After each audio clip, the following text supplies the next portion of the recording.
Okay, welcome to episode 20 of the Quick Snap podcast. This is not Brian Hoyer's voice. This is producer Danny's voice. We have a little expedited New Year's Eve episode here. DA just got off the Peloton, all sweaty. He's holding a baby. No, Peloton was at 5:30, Danny. Put some respect on my name. Okay, yeah, early bird gets the worm for DA. Brian Hoyer's in his car from his phone, taking care of some business. So the boys are busy this end of the year, but we're going to get the podcast out for you guys, and we're going to have a great episode. So let's dive into it. I thought me and Worth were going to host today, but I guess not. That would be great. I know. You kind of have the hangover, Alan with the baby kind of vibe. We just need the baby Bjorn and some glasses, and we're good.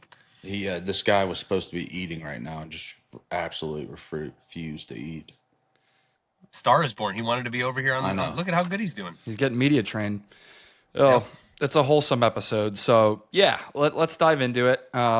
I think the Chargers game, we don't have to talk too much about it. It was 40-7 home game, which was flexed to that Saturday afternoon window, but just not a great game. Not a great game at all. Curious you guys' thoughts, but we had some fans booing towards the end about the coaching situation and all that. So yeah, DA, curious to start with you and hear your thoughts about the Chargers game. Yeah, look, I mean, you can't really say we did anything right in any aspect, and that's unfortunate. That's not what we talked about, going to see or wanting to see, these next couple of weeks. I think Worth has some thoughts on it, but look, it just is what it is. The whole booing thing, do I like it? No. Do the fans have every right to voice their opinion? Yes. They pay good money to sit in the seats and see good football, and we didn't do that, and that's our end of the bargain. And so, look, I understand, fans' frustrations.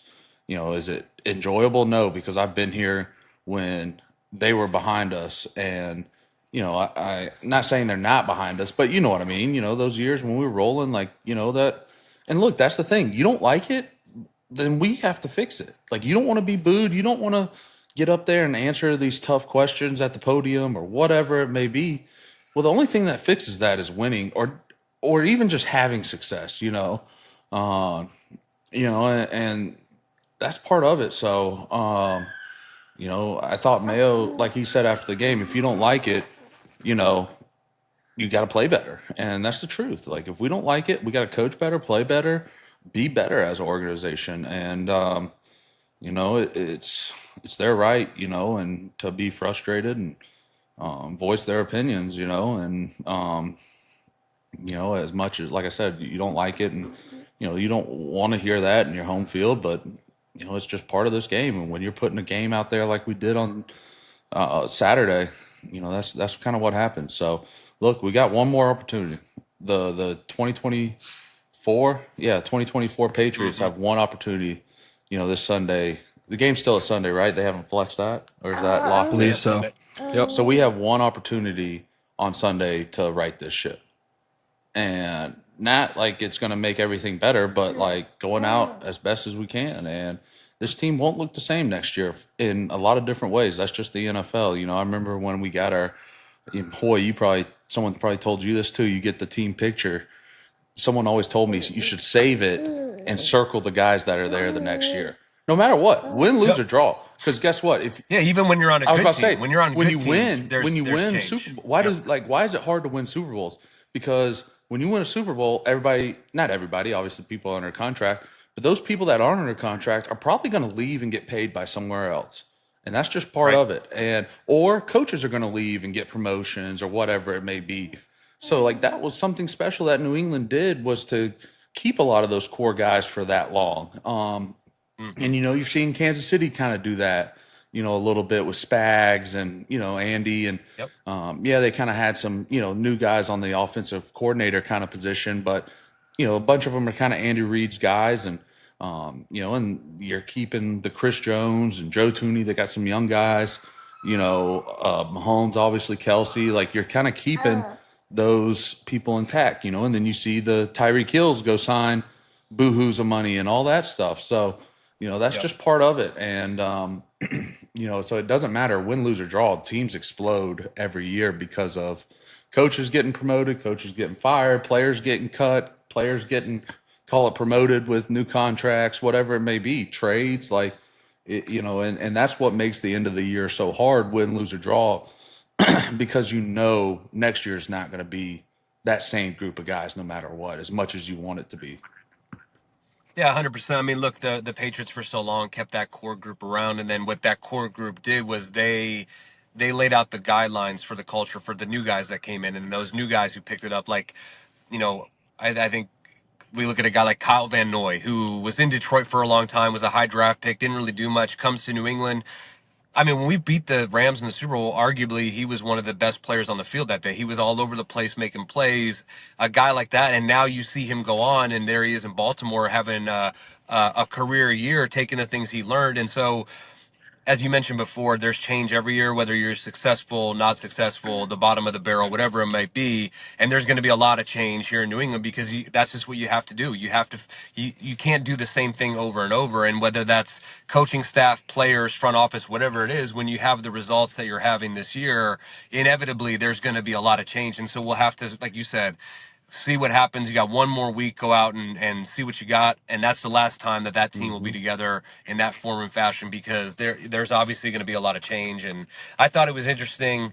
So much has been made about the receiver position here, to kind of add insult to injury. Lab McConkey goes out and has just a baller game. And when you sit there and you're like, wow, they traded that pick to the Chargers. That's who they drafted with it. Georgia Dog.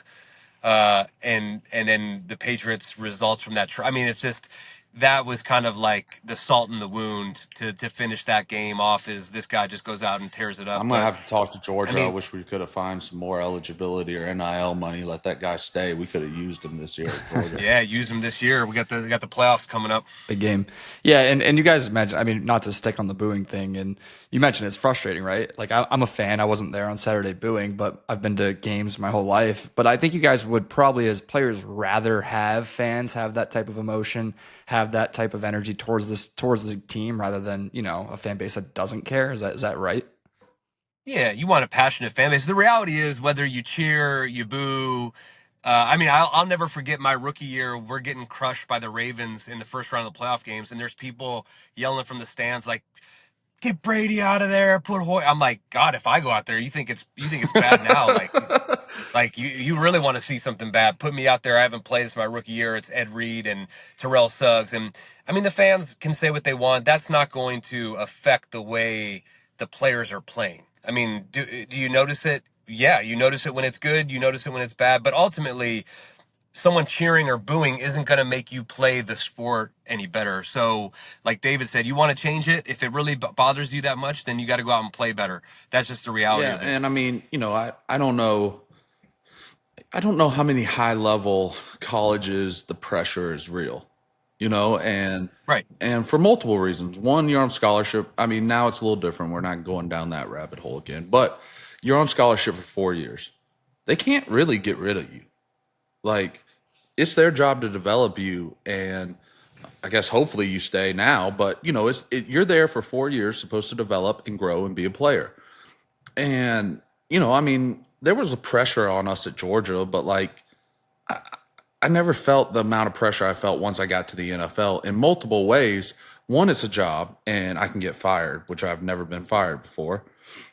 Two, now I have to provide for my family and do this for a living, and I've been very blessed. You have too, Hoy, to do this, but that's a lot of pressure when you first come into the league, especially if you're, I was engaged and gonna get married. Like, it was weighing on me. Like, what are we gonna do? Like, this is how I'm supposed to provide, and what if I can't? And and then number three, I would say New England, the pressure to be here.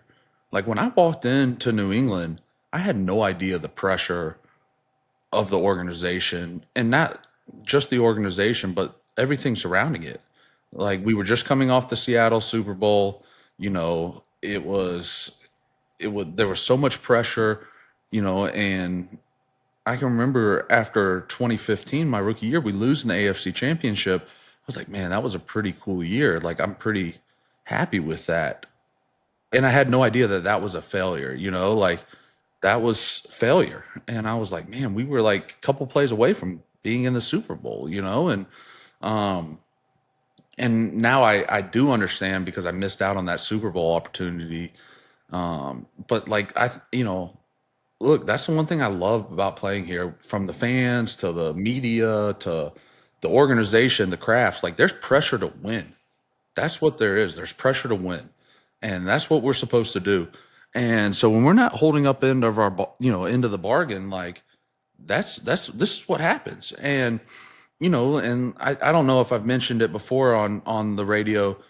Like, you turn on the radio or you turn on local, Hoy, you do those TV shows. Like, we have 3 other major sports teams in this city, and that are all storied franchises, but 90% of the talk is about the Patriots. And so that's a lot of pressure. And you got to feed into that pressure as a player.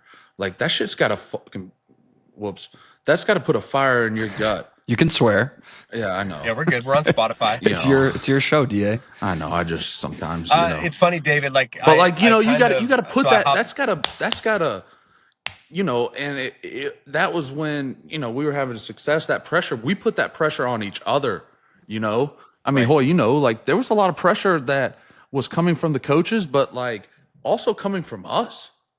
Like, yo, that shit wasn't good enough. You got to figure it out and get that shit corrected. And you felt the pressure from the fans. You felt the pressure everywhere, and it was a lot. And it took me a while to learn how to process all of that, and not come home and my wife be like, "How was your day?" And then it's just like, I'm just like not doing it. But like I'm not like snapping, and like, because I had to figure out how to decompress and like wind down from this high tense situation of the building and everything else going on. Tom, my other teammates that I felt I was accountable to, and it took me a while to like decompress and learn how to decompress and not bring that stuff home sometimes, and that's the pressure. The pressure's real, man. It's a real deal. Yeah, it's funny because I just feel like the generation of players, not just here in New England, but in general. It was funny. I hopped on the Dan and Ninko podcast before the game. Ninko, I had to repay the favor. He came on our podcast. He asked me to stop by before the game. We were just talking about like, expectation level and the culture and all of those things. And for you and I came in, you know, you came in even more historic. They'd already won how many Super Bowls at that 4. point? Four or five? Yeah. So like you come in day one and it's like, all right, I'm on the best franchise in the NFL. I better get with it or I'm going to get shipped out. And when you can establish that culture and it's run by the players, like you said, it didn't matter about the pressure from the fans, the coaches. Yeah, that was there, but ultimately the pressure to not let your fellow teammate brother down. I know how I felt that way. Like I'll never forget when Tom tore his thumb up in that AFC Championship week. I was like, oh my God, the pressure, not just for me, but to not let Yeah, you you didn't want guys to fail down. us. Right. And that's when you have that, and I think the Chiefs have that. I look at the Vikings and look at their locker room. They have that.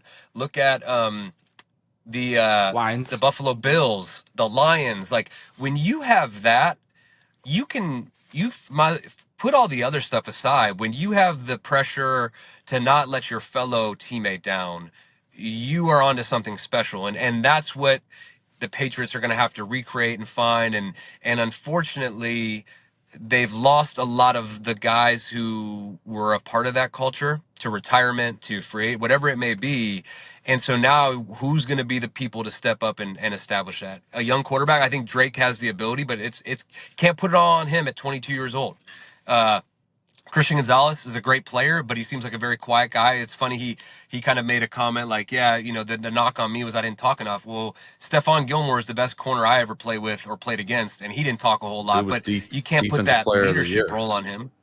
Right. But that's the So, thing. You don't, like, and we've always had leaders though that maybe weren't like leading a team huddle. Like a James White. James didn't say anything. James White. But he was but just doing it the right way. Anybody that walked in that building knew James was a leader in his own way. He Yeah. did everything right. Yeah. Never, yelled, never gave a team speech, nothing. And, but like that was a guy that you knew on Sunday, and not just Sunday, but you knew that he was going out there and laying it on the line, going to do what was asked of him. And I mean, you look, like the pressure thing. I never went out there and played for the fans, like that's not what you're doing. Or I'm not playing for a coach, like, Right. I play for you guys. And, It's exactly I right. can remember in 16 playoffs divisional round, we beat the Texans. And it wasn't a great game.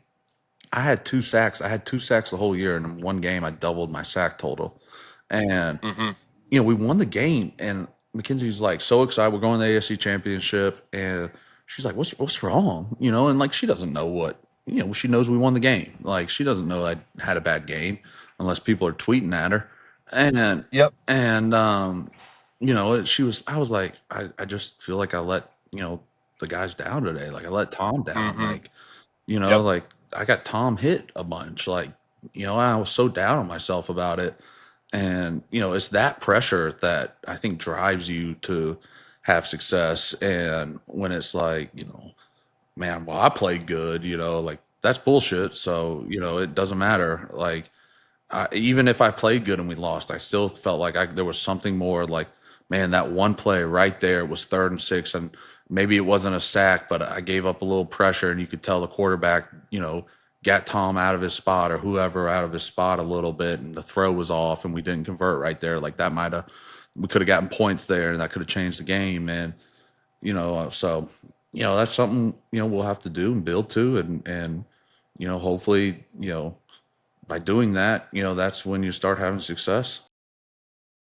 Hopefully that gets you back from that shoulder injury so you could be there to I'm help getting implement stronger, those dude. I'm things. getting stronger. There we go. They were like telling me something today, and I was like, no, we're done with that. Like, we're going. We're all right. We're going to Good. be okay. Keep moving. It's Don't good to worry hear. about Love me it. now. Well, the old cliche is pretty real. Pressure is a privilege, and I think it is for New England It is. Patriots players. But yeah, Because they you talked care. about People care. Like, I can't just, I've been to NFL stadiums where they don't care, and you get Mm-hmm. that feel. And it's just like, well, we'll just go because it's a beautiful day at Sunday at 1 o'clock and we got nothing else to do. We'll go there. Like, that's not like I don't know. Like I do love the pressure. Like, do I like that happened? No, because we weren't doing good enough. But I do enjoy the pressure that it puts on you as a player personally. Right. And the pressure right now is looking ahead and fixing this, right? And so right now, after that loss, the Patriot and the Giants win. The Patriots have the number one overall pick, depending on what happens in this last week of the regular season here. And this, Hoy, you mentioned it, we missed on that lad pick at the end of the beginning of the second round. And this will jump us into our mailbag segment, which we got a ton of responses from this week. You should have So tagged love us it. so we could Love have it. reposted it, I guess, Danny. You give us It's crap true. for not It's well, knowing how you to don't social media. you got to reactivate that Twitter account. They get hacked. Okay. Well, we'll figure that out. We'll get you back on Twitter, but a lot of tweet replies. So the first one, and I'm curious too on this one. This is from Carlos Pats. He sent one in last week, so he's keeping the good ones coming. You hear the number one pick noise when the season is coming up and coming to a close. Do the players hear that? And do the players and coaches actually discuss draft picks and what's happening openly in free agency and all that thing in the offseason? Hell Or is no. it strictly just front office? Hell No, not at all. I think it's like as a player, you're like, look, let's just call it what it is. 3 wins. It's the last week of the season.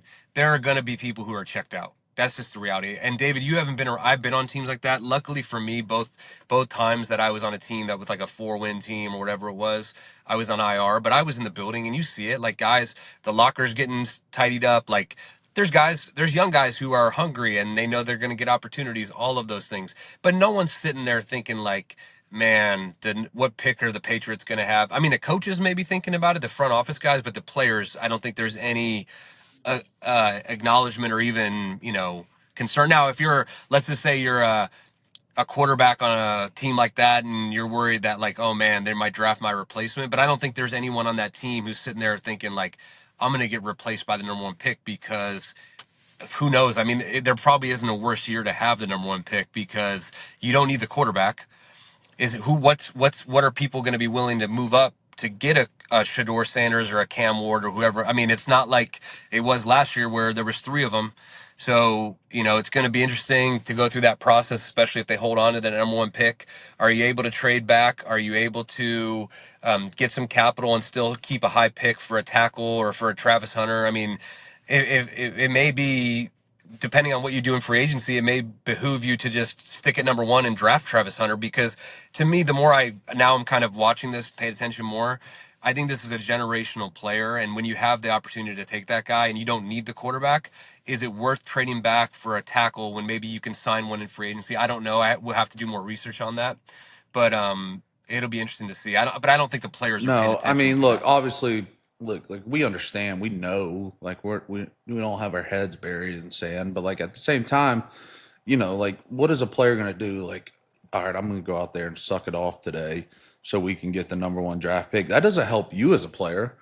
Like, like I said, players are trying to get that next contract, the next opportunity. Like, there may be a guy that like is a bubble roster guy that like, hell, I just got to, if I could go make a great play on special teams, I get Right. another opportunity. And then that opportunity might lead to a starting role on defense, which will lead to me getting a contract. And so, players aren't thinking of that at all. I don't think I've ever played in a game where I'm like, all right, let's just go slap it out here, see what happens, and like hopefully we'll lose and get a better pick. Like I never felt that last year, and obviously I didn't play long enough this year to feel that. And the organization's not going to talk about that, like, and with players, and also, Too much personal pride yeah, and your reputation on the line. yeah, and also like, with free agency and stuff, like unless you're in free agency, like you're out of the building during free agency. You're, maybe not. Like, I'm kind of an anomaly. I stay here and work out at the building, but most guys leave and come back in April. So if you're out of free agency, like you're not really involved in that or in the building in any way. So. Well, we finally got Brian Hoyer off the show. Finally, it was a little bit of push out the door, but we're moving on without Hoy here, and it's my show now, boys. Buckle up. Took us 20 episodes to get him out the door. Yeah, but we got him out. We've Hoy's dealing with some stuff. He'll be back, but now we're on the DA show. We're on the DA show. Hopefully, Hoy will be back for our Scott Zolak The Double D interview. show. The Double D show. Should we rebrand? That's got a good ring to it, Danny. Let's rebrand. Let's I like rebrand. that. Hoy can do his own thing. But no, wish Hoy the best. He'll be back for Scott Zolak, hopefully, which will be a great interview. Excited for that one. All right, another mailbag question here specifically for you. This comes from Glenn Krebs from Charlestown, Massachusetts. Married to my sister. Bank robber? No, hopefully not. He's married to my sister. No, he's a good guy. He's a good guy. That's basically the town. You guys are living out the town. I know. I live in Charlestown too. It's great. Do you? Yeah. All right. His question: besides the obvious of snapping the ball, what are the biggest adjustments for Cole Strange as he moves from guard to center for the last couple games? And have you ever wanted to play a different position on the O-line in your career? We'll start with Cole Strange, and then we'll go to you. He said beside the obvious, but that is the obvious. That's the hardest part about playing center. And it's the most important part because no good play can happen without a snap. So, I thought, there was a lot Cole, obviously, look, coming back from that injury, people probably don't know, how severe that injury was for Cole. And, for me personally, like super excited. I was able to help him out with rehab and stuff. So, super exciting. And, you hate watching someone else do your job, but, for him, I was just super happy for him to get back out there and play ball. Like he overcame a lot. I was really proud of him. And he had no bad snaps, on kind of a, weatherish day. It wasn't brutal, but, it wasn't perfect conditions out there. So I was super proud of him for that. The big thing at center is there's no neutral zone. Like you are the neutral zone. So it's a very different spacing and timing game at center versus guard where, there's going to be, and some D linemen like to get closer or farther away from you to set up their rush or how they play. So that's a different timing that he had to get used to. That's a big one. The communication part at center is a huge one. And look, Cole's still a young player. Like, he's a third-year player. He played, 8 games maybe last year? I'm not even sure. So, like, it's not like he has a bunch of starts under his belt, especially not at center. And when you're playing next to a veteran, the communication part, you can kind of lean on that veteran, me. And, and he played a lot of football next to me. And, that was what I did. So, to see him do some of that, I was very proud of him and happy. The other bigger thing, the snap, obviously, communication, space is going right and left. So, at left guard, you're in a staggered stance, center, you're square, and at center, you're having to flip your hips, right? And, it's interesting because you really want to set and get into a position as a guard. So you want to define the rush for the rusher. And that's great to have a great plan, and you would like for them to rush that side, but they always don't. So then you might have to flip your hips, and now you're setting like a left guard. So, there's a lot of intricacies, and that's something like as a coach, like not that I'm a coach, but like, if I got into coaching, like the tackle game's very different. And, it'd be a lot for me to learn and, to develop, the techniques or whatever you want to say that I would believe in for tackles, because it's a very different game out there than it is on the 3 inside. And some teams do kind of have like tackle coaches and garden center, even Dante with his assistants, sometimes he'd be like, hey, I'm taking the tackles. You guys go work, center and guard stuff, because it is just a different game out there. And, all positions are different to some extent. So, but yeah, I thought Cole did a good job, and, just for him personally to overcome that, what he overcome this, past year, I was very proud of him and happy how he handled it. There wasn't a snap issue on Saturday, was there? I don't think No, so. that's what I said. I thought, yeah. I mean, and like I said, it was kind of that misty, wet New England, not raining, but like the ball's somehow wet, Yeah. Gross. All right, how about the second part of that question? I mean, you kind of answered, like, what was the second part? Have you ever wanted to play? So I started playing center in 6th grade. How does that happen though? Like, how is someone like, all right, you're gonna snap the ball. You're gonna. Well, my uncle was Dan Reed, so he was, a longtime NFL coach, and he always told me I should play center. Like, it's just a invaluable position. And then, once you start growing a little bit, you kind of get to the realization of like, oh, well, I'm not going to be 6'6" and 335 pounds. So, and I have short arms. So what can I play? And it's like, all right, center. And, after 6th grade, I started playing football in first grade or kindergarten, 1st grade, tackle football. And I played, right tackle and, like nose guard or D tackle, whatever you want to say. And, that's the only position I ever played throughout my career is O-line and D-line. And then in 6th grade, we need a center, and I was like, hell, I'll try it. And, I kind of just fell in love with it. It was hard. It was challenging. I had, those like pitcher nets with like the strike zone. Yeah. I like snap into those, have my dad get out there and catch snaps for hours and just have him yell at me and tell me how bad they were. And it's always hard for me because my dad didn't play center and didn't know much about snapping a football. So it's always been hard for me when like people have reached out like, hey, how do I snap? How do I do this? Because I just kind of taught myself, which is harder sometimes because you don't really know how you did it. And I took a lot of pride in snapping the football, man. Took a lot of pride in getting it right, not having fumbled snaps, bad snaps.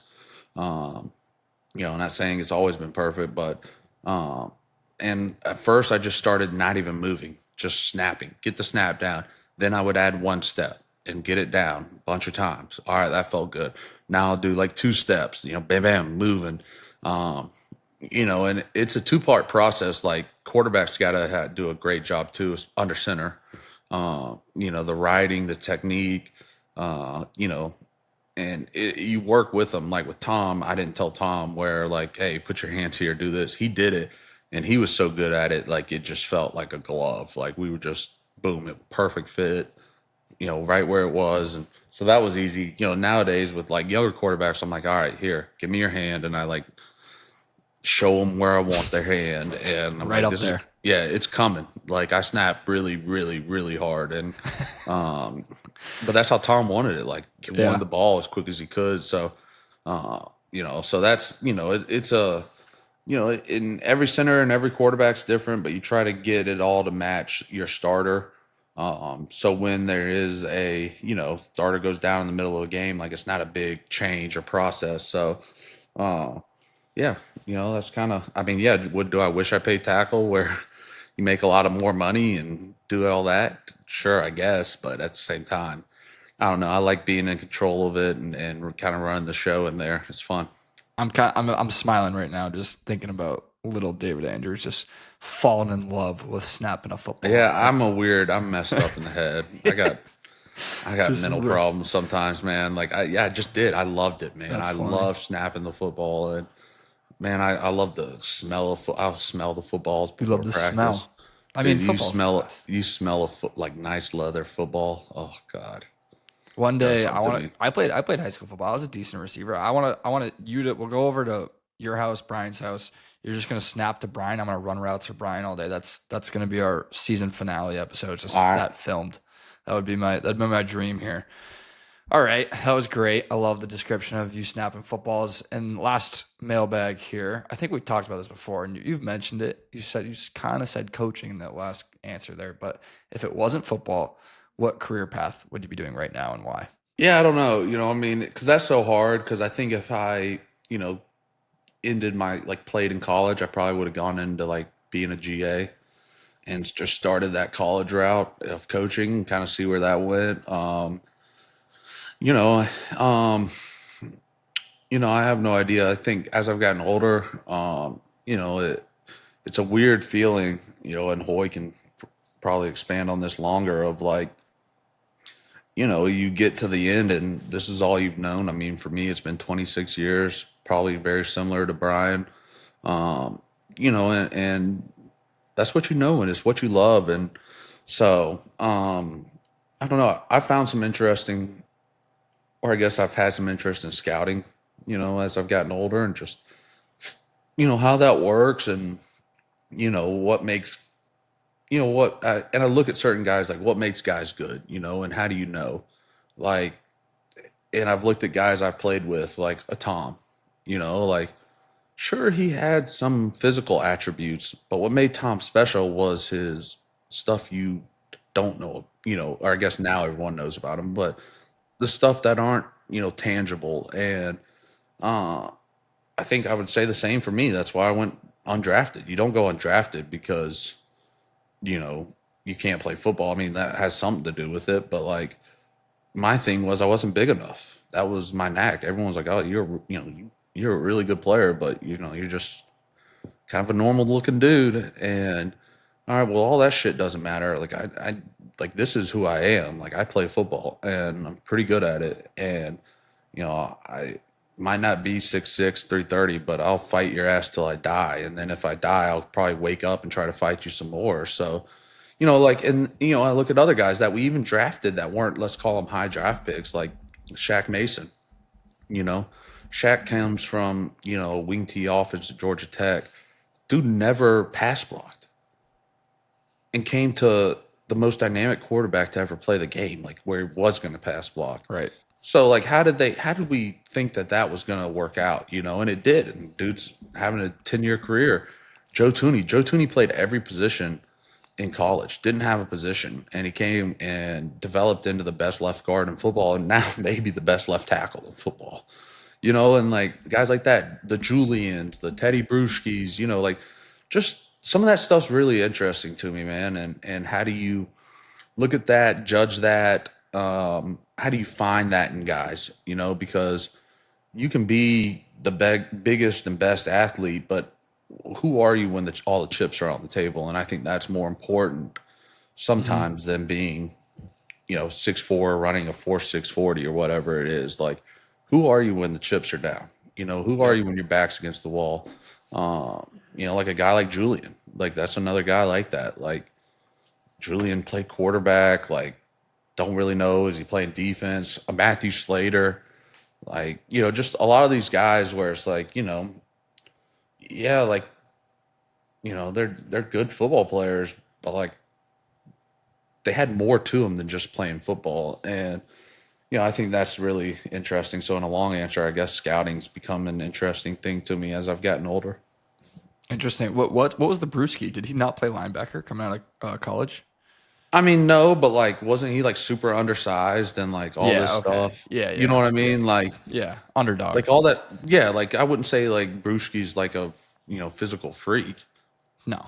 No, you it's know, it's and up he's, here. It's a mentality. yeah, but like, that's what I'm saying. Just like how, like, you Yeah, know, what's really important, how much is that important versus that? Because, like, yeah, sure. like, sure, Danny, like, you could be the best receiver at Cohasset High School, Might have you been. know, but yeah, but like, that really doesn't, like Sure. that Right. might not matter, like there's a lot that goes into it, so like I think that's just really interesting to me. Yep. Well, that was a great answer. All right. Well, why don't we switch it up this week and let's get into around the league before our interview here with Yeah, Scott great, because Zolak. I know Hoy had his hero of the week, he told us, but I got a different one.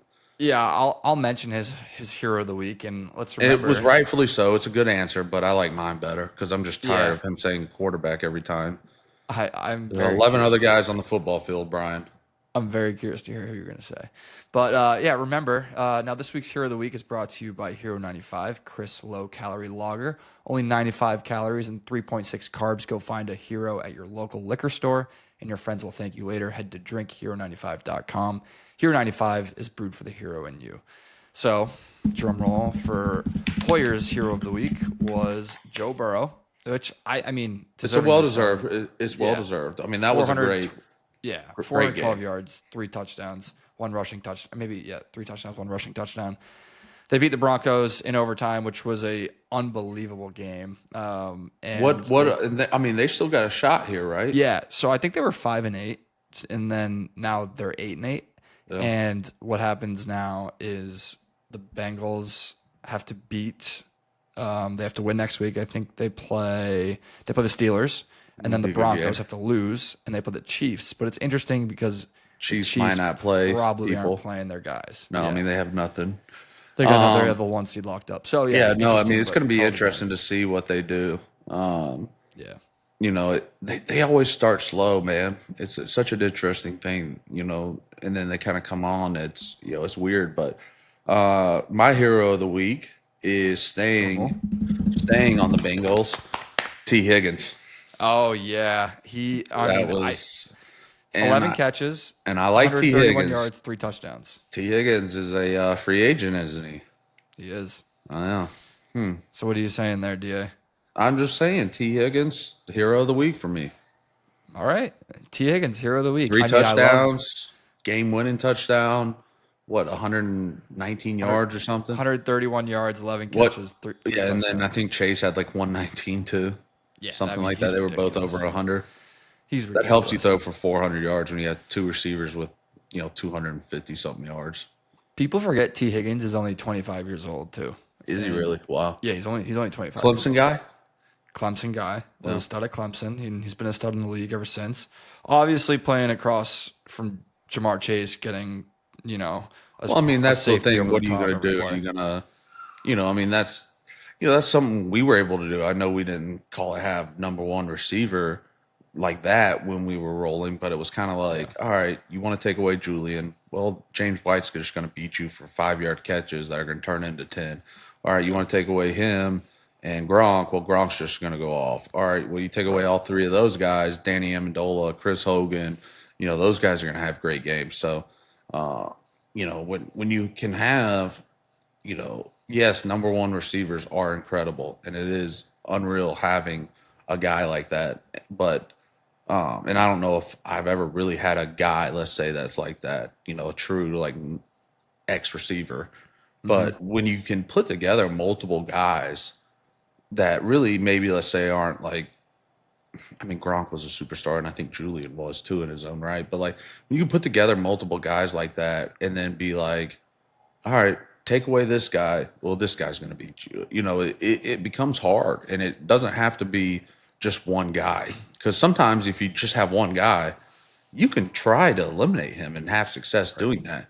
But then when you've got this guy that's this, and then you've got this guy that's a little different, that he can do that, and then you have a tight end who's really good, and then you got a back. Like, there's a lot of problems to deal with on the field and things like that. So, but yeah, I mean, those two, I don't know. I mean, it's kind of like Minnesota with Addison and Jefferson. Like, which one you take away Jefferson? All right, Addison's going to have a pretty good day. Which that was a great game yesterday too. Great game. Great game. Well, last thing I was going to say on T. Higgins, I loved Kendrick Bourne, who was on this podcast earlier this year, when he was on like Instagram Live and he's like, T. Higgins, why don't you come to New England? What is it? What is he doing on Instagram Live at Christmas Eve night? I love that, though. I love the push for him. Yeah, I mean, I'm not saying he's Randy Moss. He's not. But, like, I don't think that we've had a physical specimen in New England at receiver. Obviously, Gronk's different. But, like, tall, can play the outside, speed, ball control, can go get it, like, since Randy Moss. T. Higgins would be that guy. So, T. Higgins, if you're listening to this podcast, come to New England. Hero of the week, T. Higgins. Hero of the week, baby. Yeah, you said it. The Vikings game was awesome. It was actually not awesome until the fourth quarter. No, yeah, it was weird. I was like, I was watching some ball yesterday, and there was it was kind of all over the place yesterday. Not a lot of great games, and I'm kind of like watching it. I was like, man, I kind of thought this game would be better, and then I kind of turned on the fourth quarter, and I'm like, and then all of a sudden it's like, holy hell, like what is going on here? Like this is getting crazy. So, that was a great divisional matchup. Brian's Super Bowl choice is looking good in the Vikings. Played well. The defense is playing really well. Hopefully they can I think Aaron Jones got nicked, in the third quarter, I think. So, hopefully they can get him back and, get him healthy over the next week. So are the NFC number 1 seeds not locked, right? No, which is awesome because now does Detroit and Minnesota play the last week? Detroit, Minnesota, Sunday Night Football, last game of the year, next Sunday for the number 1 seed and division. Great way to close out. Yeah, sick. So that's the Phillies out of the number 1 seed. Yeah, so it's between Minnesota and Detroit. Yeah. So the winner of that game gets it. Wow. Yeah, will be a great game. But yeah, I'm stealing Kevin Burkhardt's line from the broadcast, but the Vikings are legit.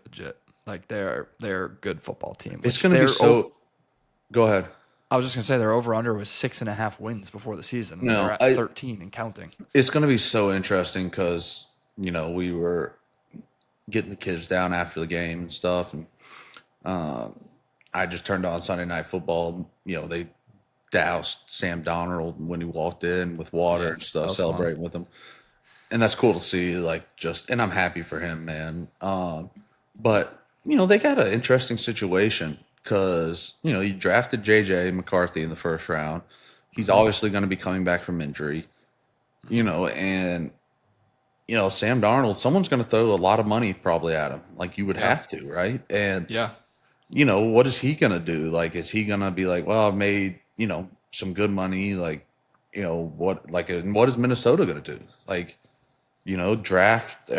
sign him to a long-term deal and then you trade away JJ or let JJ develop kind of like a, Aaron Rodgers, Jordan Love type thing, let him develop for 3 or 4 years, get healthy. Right. And I think that's the move. And if I'm Sam Darnold, I haven't had a lot of success in other places and I found this coach, system, whatever, players, that I'm having success with. Do I really want to go somewhere? It's going to be, those are some tough decisions he's going to have to make and the organization's going to have to make, this offseason, no matter how even if they lose in the first round, it's still no matter what, wherever the season goes, what a great year. So it's just going to be interesting to me in the offseason what goes on in that situation because I think both parties have a lot to decide, and, it's very interesting. I think that's the juiciest offseason storyline, especially if they win. If they win 2 playoff games and they lose in the NFC Championship. It's that's... You got to re-sign Sam Darnold and then just let JJ develop. He's on a rookie contract. He's not making a lot of money. I don't know how you can... It's definitely... I agree with you. That's probably going to be the most interesting just because of the scenario. Right. Obviously what we do is very interesting to me, but, just the scenario of that is so, so interesting, Yep. It was a really, really fun game. Was Sunday Night Football last night. Commanders, that was Falcons. A wild game. I didn't stay up for it, but that, It looks like Michael Penix is doing pretty good, Michael I didn't what? watch Penix. Is that how you say it? Penis? Penix. Michael Penix. Penix? Is it Penix? Penix. Yeah. My bad. That's all me. No, I thought it Hands was up. funny. I thought it was funny. But yeah, Fine. Michael Penix, Michael Penis, whatever you want to call him, is a talented quarterback. I mean, he's like a home run hitter. I was texting this to some people last night. Like he'll hit a dart like 30 yards down the field, like on a rope, and then he'll miss guys for the next 3 throws, like way over their head. So he's kind of just like, I think he's got to figure out his accuracy a little bit more. I mean, yeah, that'll come for him. It's a different Yeah. game, different speed. And so they'll figure that out. What's their playoff? The Falcons. I know Washington. Zach Ertz had a great day. Did you see that stat? Yeah, He yeah. made like he's 750,000 in bonuses. Caught the game-winning touchdown, and it was like his mom's birthday. Yeah, huge. Well, so with the Commanders win, they locked up a playoff spot, so they're in. Yeah. The Falcons, I believe, if they win next week and the Bucks lose, they have a chance. I would need So to the double Bucks check have to myself. lose. Yeah, I think so. I need to double check that. So the Bucks are but in first place right now. they're in the for that driver's division. seat. Yeah. They're in first place of the NFC South. So yeah, interesting. I mean, Jaden Daniels played phenomenal. Like he almost could player. have been the hero of the week. He's incredible. So, but yeah, that wraps up around the league. We got a great interview with Scott Zolak coming up. He's waiting in the lobby, so we're gonna let him on in. If this was good, I think. With Double D segment, Double D podcast. Double D, Brian the Hoyer. Double D boys. No, we missed you, Hoy. But yeah, enjoy this interview with Scott Zolak. Should be a good one. All right, special guest today. Roles reversed rather than our Wednesday at 11 o'clock 985 segment. Now you're in my Thunderdome, Zoe.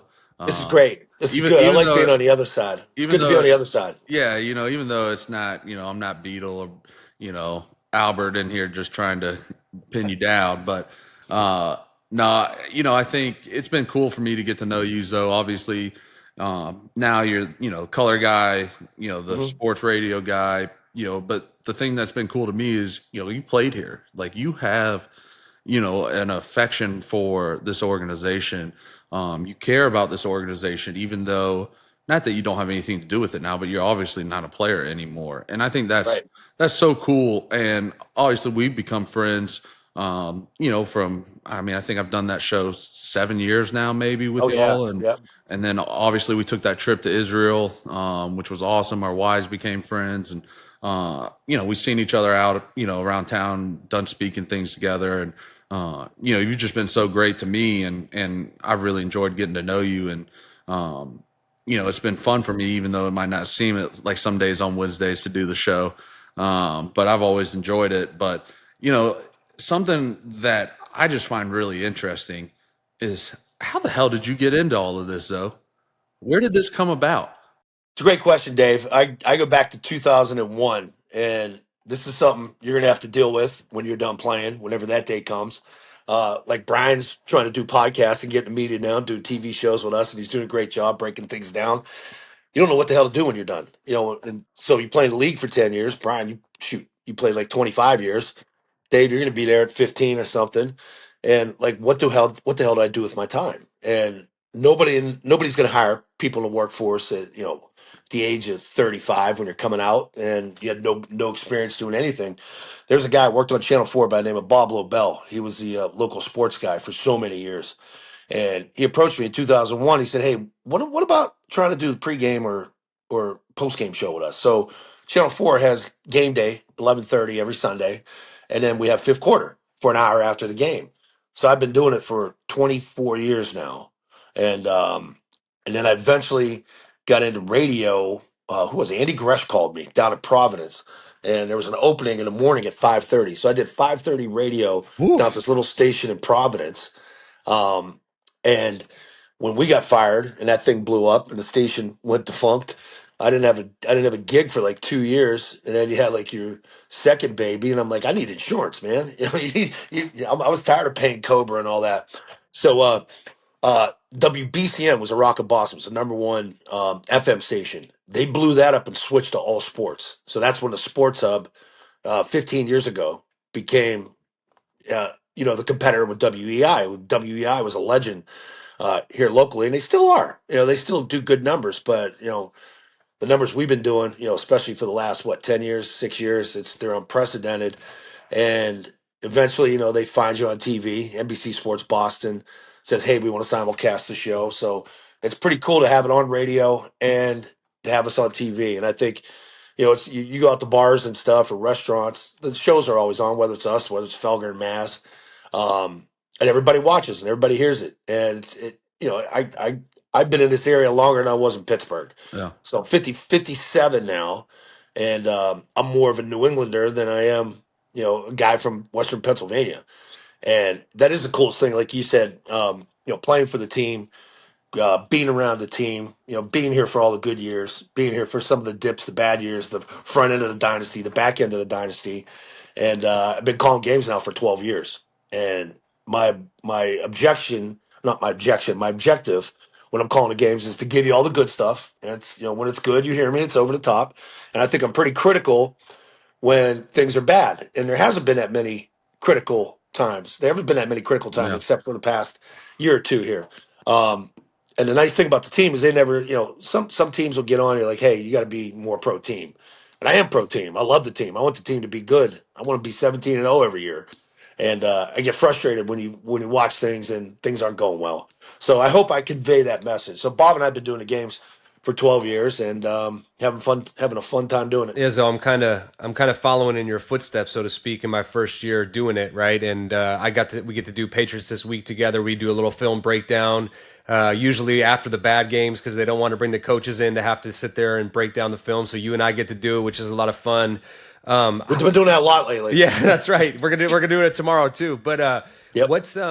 how has that been? Like you said, like you try not to be too critical, but you got to be honest. Yeah. I mean, where's the balance? Because like you fly on the plane with the team, like you don't Yeah. want to do anything where and to me, my first year venturing into it, like I just want to be honest, and I'm not going to say anything that I wouldn't say to a player's face. That's kind of how I've gauged it. What about for you?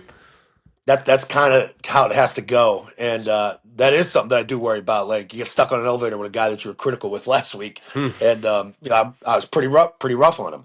I remember my first year doing it.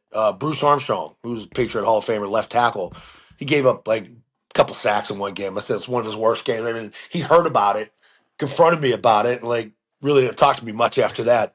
So you're gonna have those times, and the best advice I ever got was from Bob Lobel, and he said, "There's a line." He goes, "You're not a player anymore. We know they're your friends, but you got a job to do. And if you're not doing your job, and if the team's playing poorly, and you say they're playing great, like you lose all your credibility." Mm-hmm. So I just think it's balanced. Like when it's great, it's great. When it's bad, it's bad. And that's the toughest thing, though, is seeing guys after it.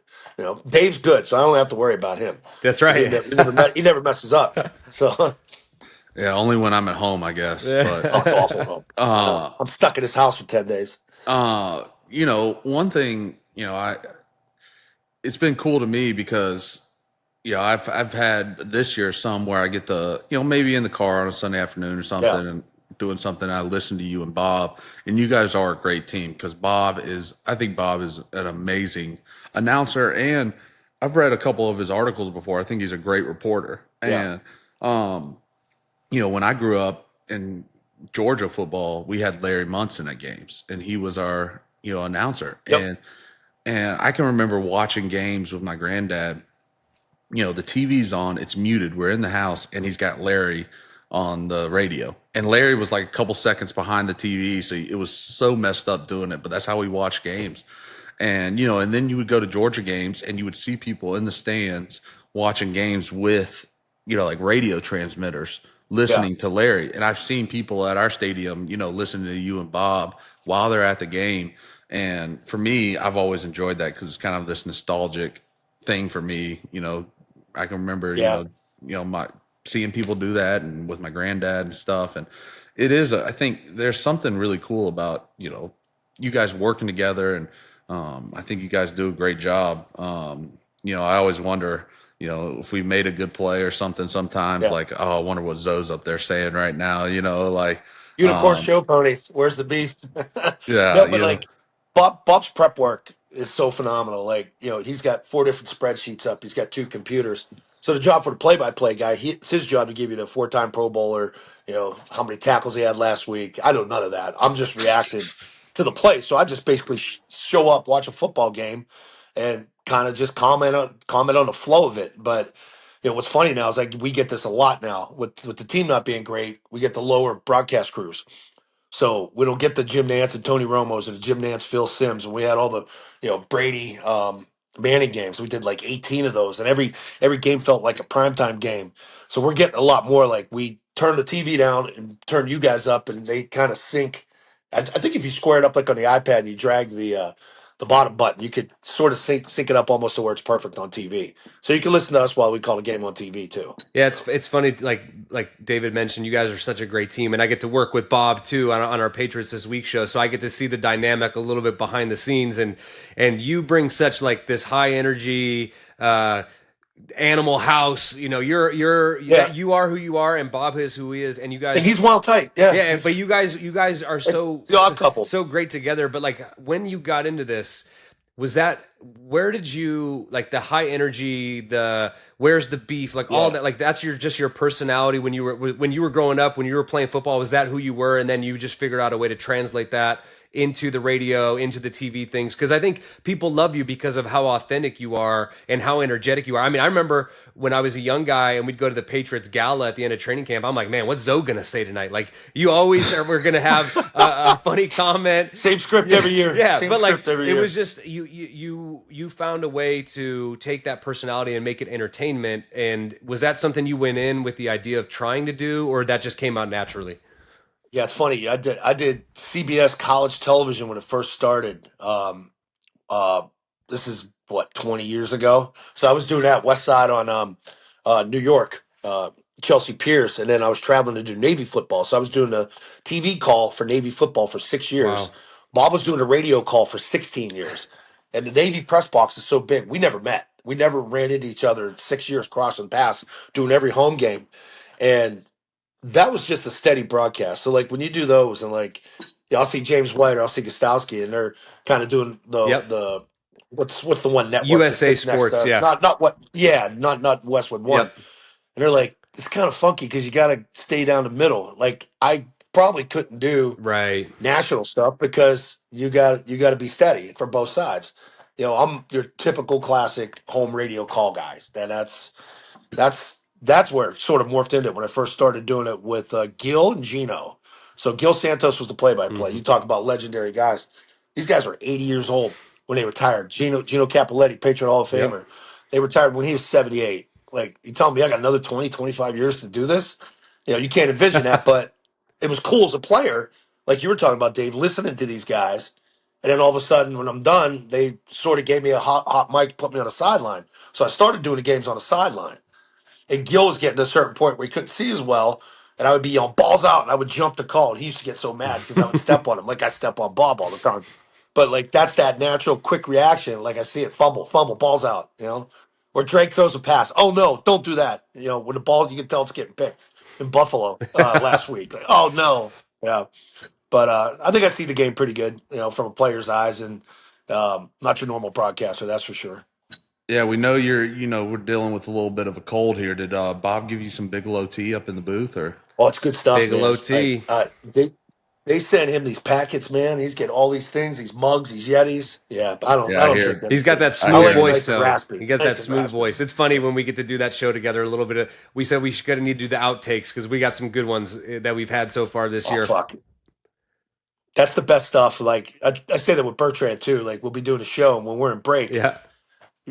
swearing left and right. And listen, I said, damn it, we should have one of those off-air Oh, shows. yeah, for sure. Like that. You guys should start a yeah. podcast. Then you just do what you want. That's right. Well, that's how you get in trouble because I'd say something stupid. And I'm not allowed. I'm allowed to do them with you guys. I can't. Yeah. I can't say something crazy because once you say it, it's out there, and you get in trouble with your company. Yeah. They So, did you ever play for Bill or no as a head coach? I had Bill. So I had Dick McPherson. I got drafted by him. He ended Yeah. up getting sick. Scar took over as the temporary guy, and then they brought in Parcells. So I had you were just Parcells. with Parcells.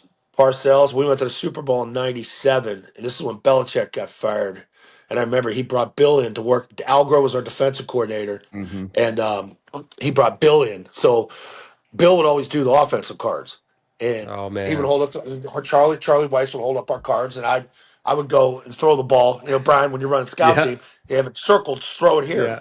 And Parcells would be behind me. He goes, "Don't throw any fucking interceptions. Yep. Throw where the guy's open." That's right. So I'd always throw it to the open guy, Then Belichick would come in, stop the goddamn practice, get Toop in. Zolak, I draw the cards, throw the goddamn ball where it should go.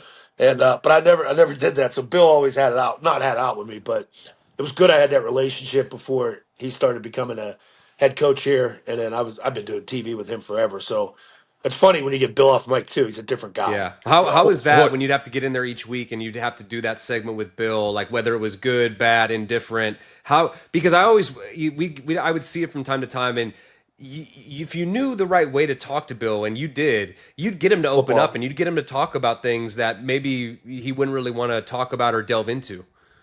Yeah, so Matt Smith, Yep. who's our head guy downstairs there at Craft Sports, he would always be like, "Come on, we got to loosen him up here." So Bill's from Maryland. I would always, before while we're getting mic'd up and they're putting the mics on, I might bring something up about Maryland blue crabs Yeah. or, "Oh man, I had these best crabs." He's like, "No shit, where at?" And then we would talk for like 5 minutes before we start taping, Yeah. and that sort of eased him into it. Bill always hated having that live mic around too. He never trusted anybody. It's why he don't say anything. Yeah. That's the tough thing. Listen to Gerard now. This guy think, being a former player and playing under Bill, like I don't want to be him, but I want to be honest with everybody. And sometimes you say too much, where Bill never said anything. That's funny. But, Like you talking with Matt, trying to butter Bill up. Like that was some of my Saturday morning meetings. Me and Tom and Bill, we'd sit there while the special teams meetings were going on, and Tom would be like, "Hey, like ask him about Cleveland or your time." So I'd get the whole breakdown on how bad Municipal Stadium was and like the leaks and and we'd butter him up a little bit, and then all of a sudden we'd only have like 15 minutes left, and Josh would be knocking on the door like, "All right, I need these guys back." So that was always my job, was that like the butter up or divert the conversation in some of those meetings. It's we would worry like after losses, like a bad loss, and there weren't many of those. When you guys were winning all those games, and we would think, "Oh shit, he's going to come in, he's going to be cranky," because you pass him in the hallway, and he'll just keep his head down, not even talk to you. Back I remember that when he was a player, when I was a player, and after some of the losses, that was some of his best TV he did, and he gave me this one point. So my favorite game to ever call was Super Bowl 49. That's the one against Seattle, right? Yep. So, they throw the pick at the end of the game. And I said, that's got to be the dumbest call in Super Bowl history. What are you doing on a 1 yard line? You throw it. So Bill, we're waiting to do the parade when we got back to Boston. And we're taping Bill's last TV. And he comes in, he goes, "Hey, I just want to talk to you about something.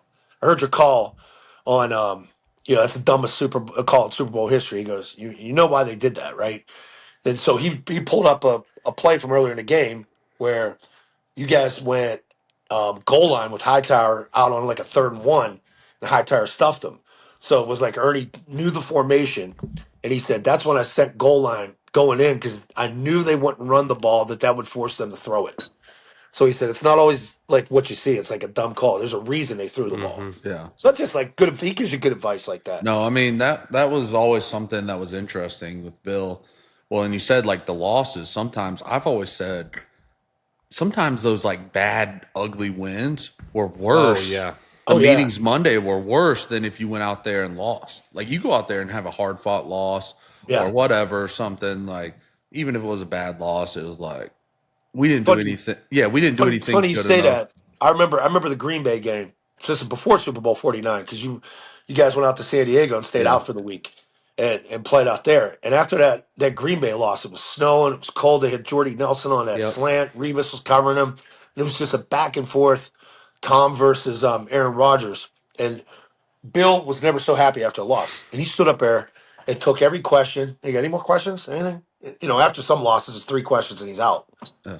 That would always piss us off too. You know how long it takes to get down from the stadium in Miami where we call the game, and after you guys would lose in Miami, he would be sitting there waiting at the podium, tap the podium. No one's in there, and I walk in. I'm the first guy in there, and I'm like, "Oh shit, I got to do all the questions." Fluff guy. Questions Fluff are- guy. Yeah. So he would never give you a time when he's coming in, and after some of the really bad losses, he would try to beat the media in there so he didn't have to do it long. Like, yeah, I was here. Where were y'all? Yeah. He's got it all calculated out. Oh yeah, totally. Everything's pre-planned.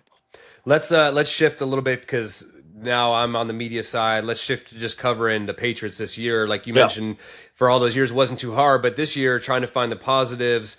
I know you mentioned Gerard and how he's handled the media. I mean, look, they're limping to the finish line. They had a good showing out in Buffalo. You and I were excited about this week. We did our show. We both picked them to I win. picked them to win. We both did. Picked them to win. And they came out flat. And to add insult and injury, I know you were kind of hammering this early last week. Like Ladd McConkey goes out and has the game he has. Just your overall, sense of this season, where things went wrong, the expectation level. Look, no one knows the team better than you. You cover them pretty much every day of the week. Just your thoughts on this season so far. Well, I think we know the quarterback's pretty good, right? And I've always your third pick. You start day one. I always wanted to start week one. And Jacoby was great at the beginning of the year, and he took a beating, and that's a tough role, man. And I talked to him he's not happy. He wants to play. Brian, you played with him as a competitor. There's only one guy plays. You don't play three running backs. You don't play you play five receivers. One quarterback plays. So, I mean, I got excited after Mac's rookie year because I thought, there's something here. There's something to work with. And Josh is coaching, the way Josh helps quarterbacks prepare. And then something went haywire that second year, man, when, Matt took over the offense and they went West Coast, and you heard all the stories about it. We didn't have answers after we asked questions. Josh would always have something. Charlie Weiss would always have something. Billy O'Brien would know what to go to, the in-game adjustments. But I think things went awry with the drafts, right? These last couple drafts, not even the last couple. I think you got to go back to the Jamie Collins draft. That's supposedly the last draft pick that made the Pro Bowl or was an All Pro. Yeah, I think I saw That's that. a long. Yeah, and it's just obviously and hey, we carried over Macro and Elliott, and I like those guys. I don't know how much they had in decisions as far as who you were drafting because it was always Bill's final call. But some of the misses, the first round misses, N'Keal Harry, second round misses, was that Jordan Edwards, right? Jordan Richards, the safety from Stanford. That was my year. Yeah, I mean, Sony and Isaiah had trouble staying on the field, but he won a Super Bowl that one year with Sony and Burkhead. But all those first round, second round picks should be on second contracts now, and those guys are gone. And there's or traded for draft picks or whatever. Traded for draft picks, all that. Yeah, you franchise Joe Tooney and then trade him. Yeah. After what are you going to pay? Why pay him $14 million and then trade him? Yeah, that was kind of one of the ones. And we didn't trade him. Joe walked. Yeah, but let him go. Right. But the one who got away, Shaq got traded. Yeah, Shaq got but traded. Joe Tooney, we brought him up several times. Obviously, Dave super close, and I was here with Tooney through his first however many years.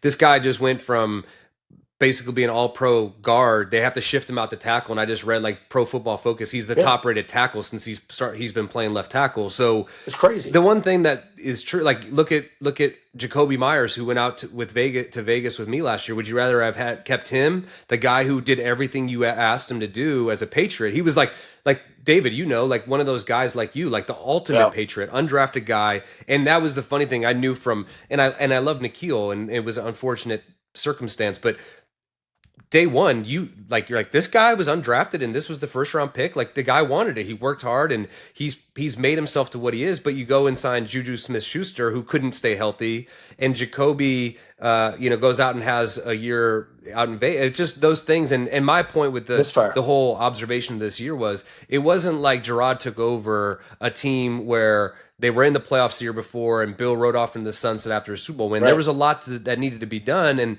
and has he put himself in some bad situations with things he said? Yes, but I think he's learning from it at the same time too. It's just they need to basically hammer free agency in the draft and to be able to turn this thing around quicker than they think that they probably could. And see, that's going to be part of the problem here as you move forward. Is how much extra you're going to have to pay guys to start getting them to come here. You went after the two receivers. One didn't want to come here, and Ayuk didn't even return a call to Gerard when that trade was potentially going down. But you got to get guys to want to come here. And I think the quarterback will help, lure some of those guys. But you're going to have to overpay guys. You're going to have to nail the draft, which is crazy. You have so many needs. Yeah. Tackle. I mean, you talk about the Joe Tooneys and the Shaq Masons of the world, Nate Solder and freaking Sebastian Vollmer and Matt Light. Those are cornerstone tackles. That. Those are protection issues. You gotta protect this kid. He's 22. Everybody bitches about the turnovers and that. And I'm like, do you understand what he's dealing with? Yeah. And the turnovers, the most impressive part for him is putting the bad plays behind him and moving on. Mm-hmm. Yeah. Because I would always dwell on a pick, Jesus Christ, pick six or fumble, and it just sits in your craw all day. Yep. Well, but that Good. was something with Mac. That Dallas game at home in 21. Remember he threw that pick to Yeah, Stephon Steph. Diggs, and like 3 plays later Post. comes up and throws that strike to KB for like a 60-yard touchdown, and I was like, all right, that like because that You is think you hard. got something there? Yeah. No, yeah, I mean that is hard. I've had a bad play and it's carried on now and snowballed to 3 bad plays. And that's something you're right you don't want to do. And I think like you said, Drake's done a good job of that. Like, all right, made a bad play, let's get over it, move on. I got to go back out there and keep slinging this thing. So It's crazy. Like you remember some of the stuff from preseason, like doing the preseason Mm-hmm. TV. So they moved Bob and I to TV for preseason for the 3 games. And I did it with the McCourty brothers this year. So we didn't do it as like everybody's like, oh, Solak, you're not doing a play. I'm like, no, we're not doing a play by play. We're going to do this like a conversation, like we're doing Yeah. this podcast, just talking football. And we would do the production meetings. And I remember when Drake and Joe Milton came in, and we started talking to them, and they said neither of us have called a play in a huddle since we were 17. Mm-hmm. So I'm thinking at that point, I don't know if he's going to be ready at all this year, ever. Because Brian, you know what it entails. You got play clock. You got to worry Yep. about personnel groupings. What's protection? What's this? I'm like, is there any play checks I got to get out of? How the hell are they going to get this kid ready to go? And because I had no clue how Van Pelt's going to be, or TC McCartney and those guys, and how they would get him ready. But they've done a pretty good damn job getting him ready. Like that's the one positive thing. That's the toughest thing. Is like you say, take Drake May off the board. What's the team's identity? Yeah, I don't think you have one. that's Like, the thing. Like, I think the one thing when you look at the team, it's easy to be excited about Drake, right? Because he's got the talent. He's shown some plays. Obviously, like the free play the other day, he launches it up there. It's a touchdown. And so I think it's easy to not try to find fair criticisms as well. right. And so you and I sit there every week, and usually we do the compliment sandwich. We'll find a good play. We'll talk about the bad play of the day. Then we'll bring it back with a good play. In the same sense, and I talked about this on the post-game show with Tom Kern and Michael Holley, like what could Gerard do as a coach? He can't go out there on the field. Like there's nothing he can really go out and show that could get you excited about a coach. So who's going to get the majority of the criticism? Gerard. But in the same sense, to be fair, yeah, Drake has done a lot of good, but he's a rookie who's learning. He's making rookie mistakes. I mean, you go back to the Chargers game, they're clearly bringing the pressure from the left on the side. There was that one bad sack, and it's like just snap the ball and drop back and hope that it's going to be protected or not have a solution. Like those are things that he's learning. And I think the one thing that I've been impressed with is he doesn't really make the same mistake twice. He's in his intentional improvement. So I think if you want to be excited, there's a lot to be excited about with him. I know everybody's down on the team. So in a way, like you said, the identity of the team is Drake May, because it's the one thing you have to be excited about going forward. Yeah, and I mean, just from a leadership standpoint, I've talked to David about this too. Like, he can only do so much, not playing now. Right. But you look at past years, McCourty, Slater, the leadership standpoint, you look at each individual group. I don't know if a leader really jumps out. Like, the receiver room obviously has had issues from day one here, but KB's fighting to get back from knee injury. KJ Osborne's not here. Taekwon Thornton, another second round pick. We didn't even mention him. Not on the team. Like, there's no veteran leadership except for KB out of that group. And you got rookies there, and you got Jalen Polk early in the year saying, I got the best hands in the league. And that's a stumper for me, man. Watching him in preseason, I thought he was going to be your number one receiver, not be a true one in the NFL, but he ran good routes, caught the ball strong with his hands, high production guy at Washington, and it just hasn't translated, which is crazy. Can't get on the field. Yeah, it's just one of those things, like you said, like there's potential and then there's production, and then when you don't have the production, they're going to go with the guys that they know are going to do it. And Yeah. you and I sit there each week, and Drake's a smart kid. The tight end group, which you and I both they're great. love, and then Phenomenal. KB and Gibson and Ramondre. I know he's had his fumbling issues, but those are the guys. And then Pop Douglas from time to time. When you and I just talk about it's hard to be like the guy when you're the slot receiver and you're small. It's your opportunities. I know Welker but that was a different system, a different time. Now defenses are made to take those guys away. The nickel players are better, all of those things, and so Yeah. you're starving for a true number one receiver. But I don't think that, those guys are accessible, which we kind of talked about earlier. It may be a tough year to have that number one pick because you already have the quarterback. And the other, You're getting out. You're moving. Yeah, moving but out like of that. I hate to say it, but like it's not a great quarterback class. Not a good draft. So what are teams going to be willing to move up to that spot? And then where does that leave you? Because you got to get so many pieces. I think a big thing is go out and overpay people, not overpay, but pay people well in free agency and knock that out of the park so you can have some options when it comes to the draft. Yeah, that's part of the problem too. Like draft time last year, how do they view Pop Douglas? They probably view him as the inside slot guy. So when McConkey comes up, why do we want another slot Yeah. guy? Pop's gonna be our future slot guy. So they pass on him. It's like those decisions right there. Like we could, you come back and it's, in retrospect, you can look back and that's easy to do and criticize that, but you need to hit on his picks, man. This is it's gonna be interesting to see what they do. This is the biggest draft, not since last year because you end up getting a quarterback, if supposed franchise quarterback, but you got to know every pick. Like I remember when we had those drafts in the '90s, like the Ted Johnsons, the Brewskis, um, Sam Gash, Curtis Mart was a third round pick. Ben Coates was a fifth rounder behind me. I was a fourth rounder. I was picked up before Ben, but Terry Glenn, was he one of those guys? Terry Glenn was one of those? Terry was the top pick. Yep. And all those everybody's starters, Yeah. and they all saw second contracts, third contracts, and you just haven't hit. You haven't hit on these guys, and that's why Bill's not here. So Yeah, it's such an interesting thing with the draft, and I was actually we did like fan questions. One of them was like, what would you do without foot, or what would you do if you weren't doing football? And I kind of went into it, but as I've gotten older, like something that's become interesting to me is scouting.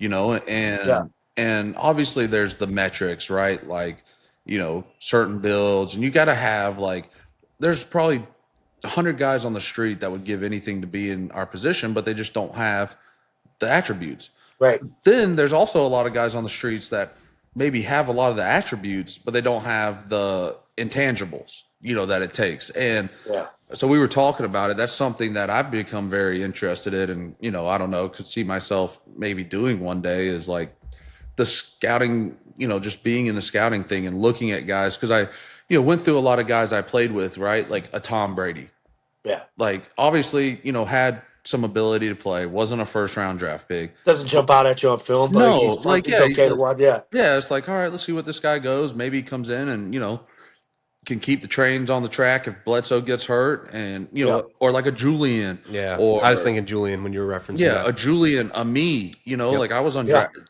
even Jacoby we talked Myers. Jacoby, we talked about Shaq Mason. Like Shaq came from a wing T. Joe Tooney didn't play. He played every position. He didn't have a position before Dante put him at left guard. you just hit on Dante. So there's your perfect example of a guy as far as scout/coach, talent evaluator. Yeah, Dante could take a guy. You know how good he was as a yeah. coach. He was tight ends coach. He was special teams coach. He's been here forever, and he's probably the best coach, best assistant coach I've ever been around. But I remember when he was scouting Nate Solder, I was and about to say this story. This is an he unreal went story. and I got whiffed that he went back out to work out Nate a second time. So he flew out to Denver twice to do this, out to Colorado. And I'm like, it's the only draft pick I ever nailed. Like, when we were trying to predict picks, I said, oh, they're going to take Nate Solder in the first pick. What was it, 18? I think it was the 18th pick. Yeah. Yeah. And it's the only draft pick that I've nailed in 24 years. But I knew because Dante went out and Twice. Well, put extra were time you in working him out. were you at Dante's Hall of Fame induction? Yeah. Did you hear what Bill said about that? Bill was Oh, like, yeah. this was such an amazing story. I don't know if you heard this or you were there, Bry, but he was just talking about Dante. And I guess Bill wasn't high on Nate Solder in the draft. Just didn't think he would fit in the system well. And But it was more like a tight end, too tall. Yeah, he was Yeah. a former tight end, right? And Yeah. Dante, he was like, all right, Dante, you go out there and work him out and tell me what you think. And he was like, Dante came back and was like, this is our left tackle. Like, he's going to play for us. And Bill was like, I'm damn sure glad I listened to that pick, and like, Yeah. and that, I don't know why, but that I'll never forget that because, I didn't come in with Dante and, he didn't work me out. Bill did. I know Dante worked out Shaq when Dante was kind of like consulting that year and for us. And, I didn't have much interaction with Dante, but, which made me nervous when he got hired. Cause I was like, what if he doesn't like me? Cause he never came and worked me out, Right. but He'd be piss and vinegar, man. If he didn't like you too, he'd get after your Oh, ass. yeah. oh yeah. I mean, well, I think he liked me pretty good and he still got after my Yeah. ass a lot. So, but that's something that's just really interesting to me, this whole scouting thing, man. And, and how do you align that and how do you get guys that are the right fit and, Yeah. and it's not just college, it's pros too, like it's the free agency. Like, No, it takes a while. See, that's like as this thing moves forward, do you have the patience to allow them to build their own Yeah. program? And there's so much information that you gather now. Um, the way you can look at kids and the way you can talk to them now. And some of the best GMs in the league have been doing it, for 10 years now. Look what they got going on Kansas City. Mm-hmm. You get Andy Reid, that defensive coordinator, Spags, and they get to let their GM do their shit. And you get teams like Chicago who traded to get Mitch Trubisky over Patrick Mahomes and Deshaun Watson. Like, there's no fine art to it. No. No. The other It's a thing, crapshoot at times. yeah, the and other thing that's the too, risk. like you talked about, is fit and okay, you go into the offseason, are they going to keep Van Pelt? Are they going to keep DeMarcus Covenant? All of those things that whoever you hire, that goes into your scouting. Like David, every system is different, and so depending on what offense you're going to run. If you want to run a certain way, you're going to look at certain players. You're going to look like that to me always is. And David, I'm the same way as you. Everyone always asks you, like, do you want to coach? And I'm like, man, those guys put a lot of hours in. But the scouting and all of those things intrigue me because having been in a lot of different organizations and systems, I've seen where the front office and the coaching staff are cohesive like this. And I've been in other teams where literally one of the offensive coordinators I played for, we needed a receiver because we had some injuries. And he's like, I got a guy that has played in my system for 5 years. He went down to the GM and was like, hey, can we sign this guy? He's a free agent. And the GM goes, I will never sign a player you come and recommend to me. My job is to sign the players, you figure out how to coach them. And then people want to wonder why there's dysfunction in NFL organizations. It's because it's an ego trip. It's all of those things. And when you have an understanding of what your coaches want and you're scouting, so David, if you end up becoming a scout one day and you've played offensive line and you've played against defensive linemen and you go to the defensive coordinator and say, okay, what are you looking for in these players? You will know that by watching the players, by sitting down with the guys, asking them questions. To me, it's always funny when there's like a disconnect between the two and you're trying to put a successful team together. It's just, it boggles my mind.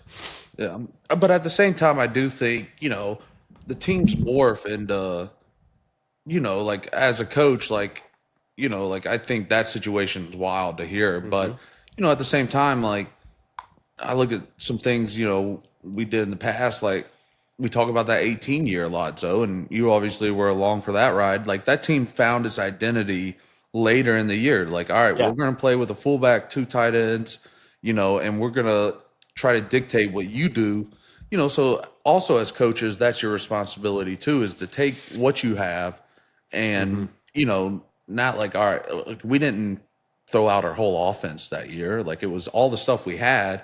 We just said, all right, but we're a lot better at this than that. Sure. So that was after Pittsburgh, right? Yeah, Pittsburgh lost to the Miami Miracle. Yeah. Like, Figure hey, that out. Look, we're a physical downhill football team.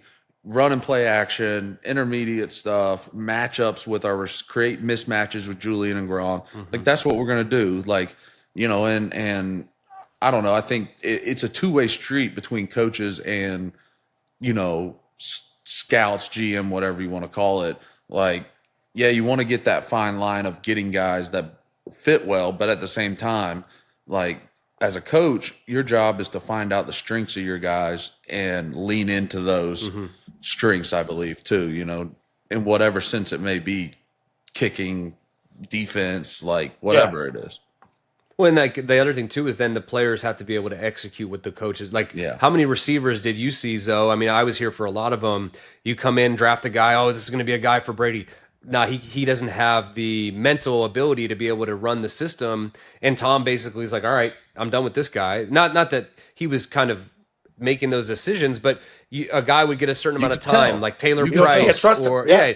I remember N'Keal Harry when N'Keal got drafted. Yep. I think Tom said it took him about a half hour till he knew. Well, those were the off seasons when Tom wasn't there, so I'd send him the video clips, and I'd be like, he's doing, he's like, he's a jump ball guy, like doesn't fit our system, and it was like, all right, that's crazy. Yeah, it's crazy because you'll cut a guy out, and like there was a route I think Pop ran and it was short of the sticks on a 3rd down, and like back in the day, like that would be pounded into us by Josh or Charlie. You got to go to if it's 3rd and 7, you got to go to you got to go 9 because you're going to make come sure back. we get the first down. Yeah. Like there's silly things where they don't. I don't want to say it's not translating from coaching, but that's like little things you should know at this level where coach shouldn't have to tell you 3rd and 7. I got to get the 9 to get the first down. Right. No. And I know guys get jammed off their routes and you got to reroute the thing, but yeah, it's been a frustrating year, watching how this transpired.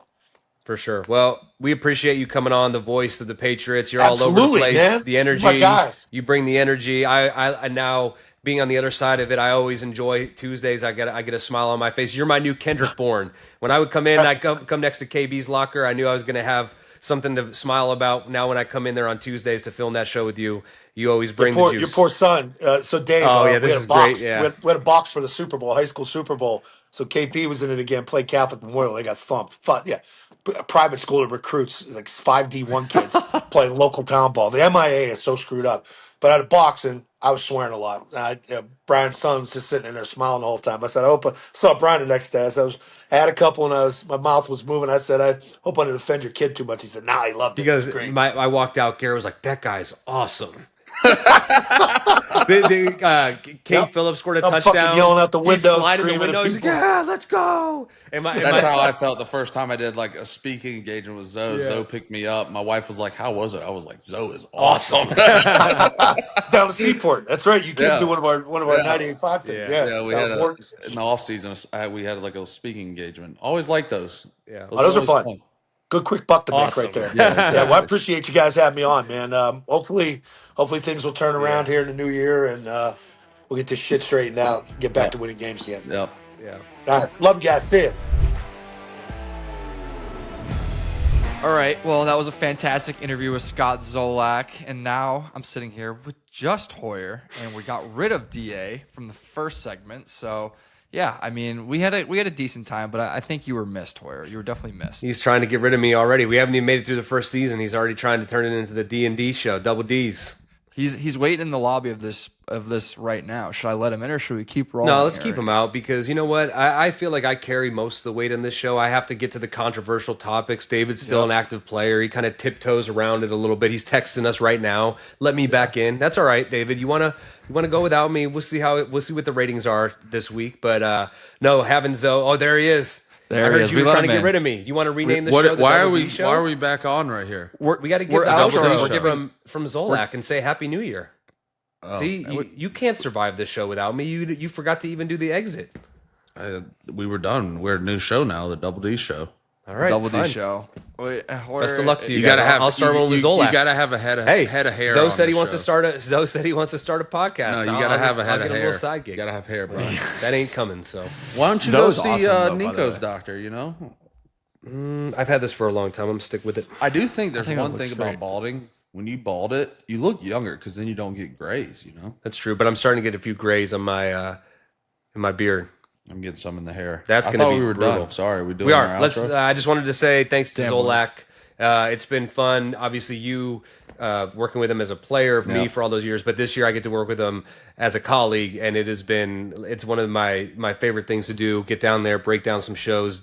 The outtakes would be hilarious. The things he says, he's got me cracking up. And Sochi's is the best too because he just putting up with Zoe for all of the time that they're together. It's pretty interesting for those guys. but Yeah, I mean, I think Bob does an amazing job. But he's awesome. always enjoyed seeing him in the locker room and stuff. And it's such a. I would literally because Mackenzie's like, "Who you guys having on?" And she didn't, I mean, she knows Zoe and Bob do it, and I was like explaining to her like, well, there's the play-by-play guy and the color guy. She's like, what do you mean? Like, what's the color guy? I was like, well, Zoe's the color guy. I was like, you watch the NFL game. Tom is a color guy.